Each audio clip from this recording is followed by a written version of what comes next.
いしょ。はい、どうも、そうさんチャンネル、そうさんです。ということで、今回はですね、前回の続きですね。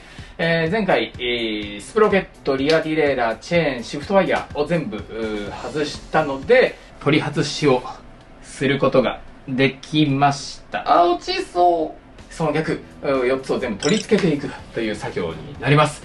いやー、暑い。お部屋の中でやってても暑いですね。まあ、前回、言った通りですね、こうやります、ああやりますって細かいノウハウを話すっていうよりは、もう本当に私の一作業をね、一緒に見るというぐらいの体でご覧いただければ幸いかなと思います。じゃあ、取り付け作業、やっていきましょう。まずは、リアディレイラーからいきましょうか。さあ、新しいリアディレイラーの取り付けなんですけれども、まあ、取り付けるのはそんなに難しいことはないですよね。まあ、新しいリアディレイラーの、まあ、この部分。ここがね、六角でネジになっているので、それをこのディレイラーハンガーのところに合わせて、まあ、巻いていくと。取り付けていくというだけですね。もうこれだけなので、そんな難しいことないんですけど、注意点がね、一個あるとしたら、爪があるんですよ。引っ掛ける爪が。そこを間違ったら後でえらいことになるみたいなので、まあ、注意点としては、リアディレイラーってここに爪がなんかね、2個あるんですよ。こことここに。2個あって、で、半側にもここ爪みたいなね、突起があるので、あ、じゃあ、このちょうど真ん中狙ってつければいいんじゃないっていう風に、なんか形的には見えちゃうんですけど、そうじゃないんですよね。この2つ爪があるうちの下の爪を引っ掛けるんですよね。ここに。なので、こう締め込んでいって、ここに引っ掛けるんですよね。ここに引っかかっている状態で締めてくださいということなんですよね。これちょっとなんかもっと分かりやすくなればいいなとはよく思うんですが、で締め付けトルクがだいたい8から10ニュートンだったかな。デジラチェって便利ですよね。便利というか、なんだろう、自分でもう整備をするっていう風な、なんていうんですか、考え方をするようになると、デジラチェがないとちょっとできないですよね。トルクの管理間違うとフレームが壊れちゃったりとか、まあ最悪フレームが壊れて自分が無事ならいいんですけど、もしね、事故にそれで繋がっちゃったりして大怪我しちゃったら問題じゃないですか、一番。だから自分でやっぱり整備する上でもデジラチェはないとダメだなって思いますよね。ちょっと失礼。あ、浮いちゃったな。よいしょ。ここがね、浮かないようにしないといけないんだけど、今、締め付ける瞬間に浮いちゃったな、角度が。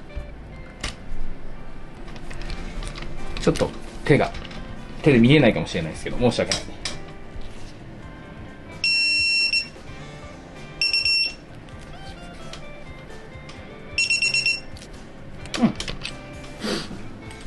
こんな感じですね。隙間もないし。OK。これで、とりあえずリアディレイラーの取り付け自体完了です。ここからまあワイヤーをつなげたりとか、チェーンをつなげたりとか、いろいろしないといけないんですけどね。じゃあ次行こう。さあ、じゃあ次はですね、リアディレイラーの動かすためのシフトワイヤーを通していくんですけれども、前回取り外しをした時に、もうこの内装の中に、はい、ワイヤーの道しるべであるライン管っていうのを通してありますので、まあ、そこを通ってやっていけばいいかなという感じですね。で、新しいワイヤーを通していくんですが、この外のアウターケーブルあるじゃないですか。まあ、完全内装型のものではないので、ちょっとここだけね、出るんですけど、これもできれば変えたいという気持ちはあるんですよ。ただ、これ変える上ではこのバーテープ外さなきゃいけないんですよね。ただこのバーテープすっごい気に入っているので、アウターのケーブルは変えないです。中の、はい、ラインだけ交換していこうかなと思います。ケーブルは、ここから通して、向こうにまずぶち抜くんですよね。あ、そのために、向こうのカバーを外さなきゃ。ラインを通すために、まずここのカバーをね、外さんといかんのですよね。STI の。よいしょ。ここにラインがスッて通ってくるわけですね。さっきの穴を通って。で、向こう側に、こっち側にね、このラインが通る穴があるので、その穴を通してくると、こっから抜けてくるということですね。で、抜けてきたら、ここの白いプラスチックの、よいしょ。ここを通って、中に入っていくんですよね。そうすると、向こうのアウターから出てきてくれるんですけど、ここで癖を作りたくない。癖を作りたくない。よいしょ。お、いった。うん。出てきた。で、ここが蓋しといて。で、ここのブラケットはまだね、閉じれないですね。で、とりあえず一旦これが、こっちからずって抜けて、スッて入って、ビャーっていって、今、アウターのね、ケーブルの方から出てくれているので、よし、それを回収していきましょう。はい、こっからね、今、あれですね、シュトケーブルをぶち込んで、さっきのカバーからうにゃって曲がって、こう下を通って、で、このアウターの、はい、ケーブルの外に今これ、出てきてるっていう状態ですね、ケーブルが。なので、これをこう押し込んでいくと、このアウターの方からずっと、ニュルニュルニュルニュルと出続けていってくれている状態です。で、まあ、行き切るとね、また大変なので、ちょっと一旦ここら辺で止めておいて、次に、ここにライン管っていうのをね、フレームの中に通してあるので、このライン管の管の中に、このワイヤーを、アウターから出てきてるワイヤーをぶち込んでいくと。まあそういうことですね。やっていきましょう。ここのワイヤーがここにぶち込まれていくわけだから、よいしょ。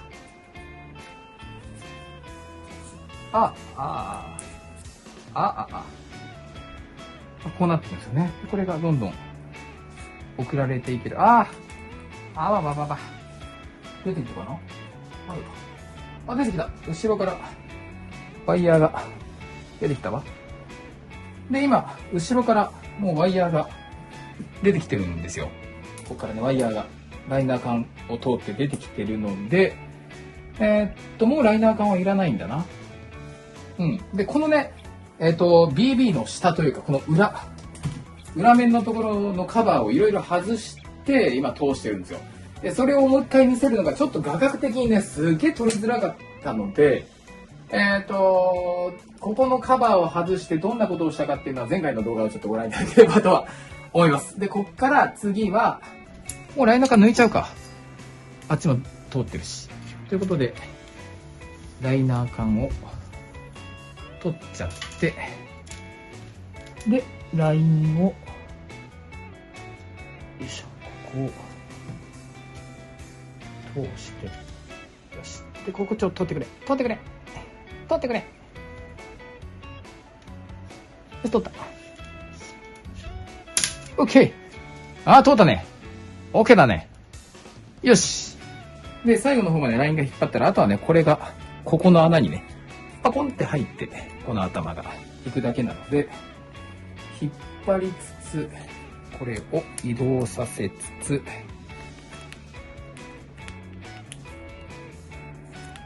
問題なさそう。OK。これで、シフトワイヤーの、本体への通しまでは OK だ。で、次に、リアディレイラーと直結させていくっていう感じですね。じゃあ閉めましょう、ブラケットを。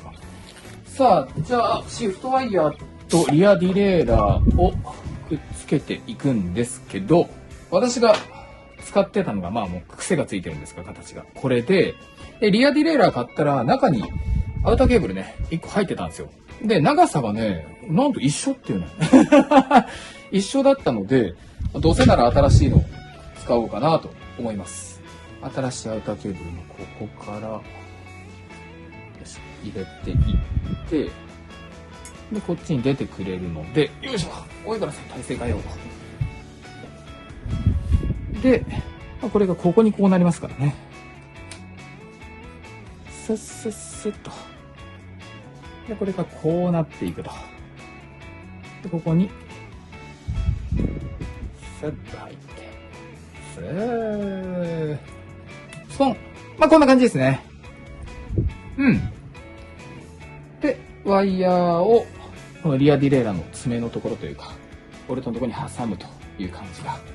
で、こっからバーって来てくれたワイヤーが次はここのね、爪のところに引っかかるということになるので、これを緩めて、で、ワイヤーがここに入って、爪の形を戻し、こに挟み込んでいくと。こういうことですね。ちょっとワイヤーもうちょっと引っ張ってあげないと後で大変だな。このくらい張ってれば後で調整しやすいか。OK。で、ここをギュッと締め付けておくと。で、いいとこの長さで切ってピンを留めるんですけど、どのぐらい残そうかな。結局初期伸びとか多少してね、調整をパカパカすることになるので、あんまり長く残しててもしょうがないんでね、このぐらいにしとこうかな。このぐらいにしようかな。このぐらいにしときます。で、後にまた調整でやればいいでしょう。ここにしようかな。ここで、ここのピンの中に入れて、で、ここの入り口を力いっぱい潰す。OK。はい、これで、リアディレイラーとケーブルもできたって感じですね。次。さあ次は、チェーンの長さを決める上でももうスプロケットをつけないといけないので、スプロケをつけていこうかなと思います。新しい11、32T のスプロケですね。大きく感じる。大きく感じますね。そんなことないのかな。どうなんだろう。綺麗、キラキラ。いや、スプロケットって最初こんなギラギラなんですね。なんか使ってるとどんどんね、大変に汚れてしまうので、本当にひどいもんなんですけど。じゃあこれをつけていきましょう。まずは、より大きいスプロケット。でかっ。そんなもんか。32だもんな。わお。で、スペーサーが入って、なんかスプロケに関してはね、あれですよね。清掃でたまに外したりするから、迷うことなかなかないですよね。いや、なんかでも今、ずっと取り外しから撮影してきて思うのが、やっぱり一人で撮影、こういう時って大変だなと思いますね。画角変えたいって思っても、一回カメラ止めて、で、画角をこっちにしたいなってやったら、それを合ってるか間違ってるか変じゃないかって確認して、で、こっちの画角じゃこの角度撮れないやってなったら、もう一回外して、とかいろいろやんないといけないっていうのと、何よりもあれなんですよね。家で撮影するときって、映っちゃいけないものがあったりするじゃないですか。映したくないものっていうべきかなっていうのがあるときに、じゃあこっちの画角ダメだ。じゃあこっちはどうだ。こっちもダメか。みたいなのを結構繰り返すことになるので。よし、はまりましたね。じゃあこれを締め付けていきましょう。締め付けトルクが40ニュートン。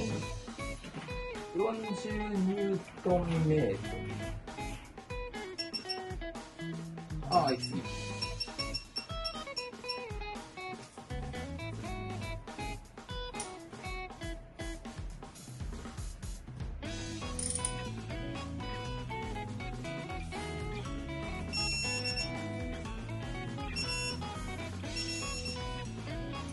OK。はい、これでスプロケット取り付け完了かな。でかく感じるとかギラギラ綺麗なスプロケットです。さあ、最後はチェーンなんですけれども、シマノの公式のやつだと、あれですよね、確か。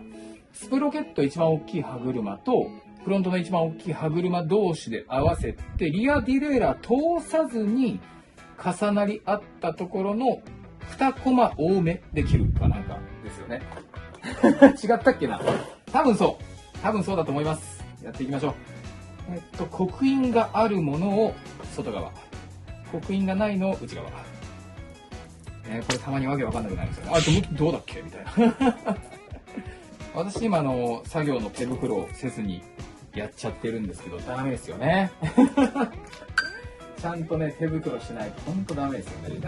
なんかね、これ私良くないことなんですけど、手袋すると、なんていうんですか、直に直接伝わってくる感触っていうのがなんか味わえないじゃないですか。だから微調整じゃなくて、なんていうのかな。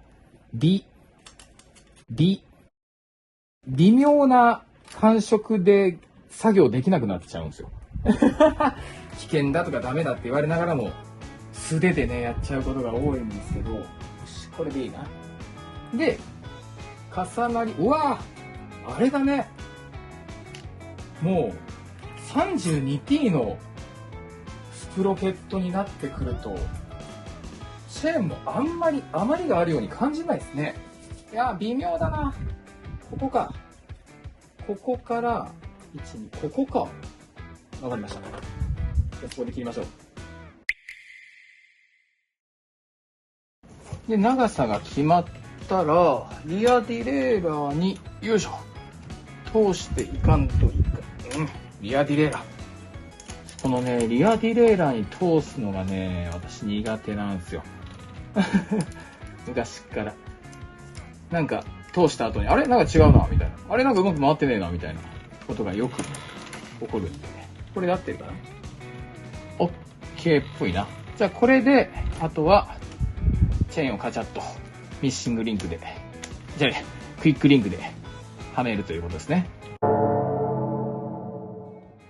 ちょっと、最後、リアディレイラーに画角を合わせたままずっと変えるのを忘れてしまって、このクイックリンクはめるところが撮影できなかったんですけど、まあ綺麗にはまりましたので、まあとりあえず、チェーンの付け替えもこれで OK かな。よし。よいしょということで、はい。一応ですね、スプロケット、リアディレイラー、シフトケーブル、チェーン、はい、全部、付け替えることが無事できましたので、まあ実際この後はリアディレイラーの可動域関係のね、調整をして、問題なければ、ちょっと近くをちょこちょこ走ってみて、っていうのをね、やってみようかなというふうに思います。まあ、一応大きな問題なく付け替え関係はできたんじゃないかなとは思うんですけれども、実際走ってみないとね、なんとも言えないところもあると思いますので、まあ一旦調整に次は移ろうかなと思います。いやー、何が大変ってあれですね、やっぱり画角撮影ってなると画角をね考えながらやったりってすると結構難しいなと。黙々とやってたら、あ、ここ撮ってなかった、あ、ここ撮れてないやとか、あ、こっち撮りたいな、あ、これダメだ、カーテン邪魔だとか、こっち行きたいな、あ、家の中映っちゃうとかちょっといろいろその辺がね難しいところだったなと思うんですけど、まあ別にできてよかったのかな。皆さんはね、自分でされるときは画角とかね撮影とか関係なく、できると思うので、ほんの落ち着いてゆっくりやっていただければなと思います。ということで今回はこれぐらいかな。はい、それではまた次は調整かなの動画撮れれば撮ろうかなと思いますので、またお会いしましょう。バイバイ。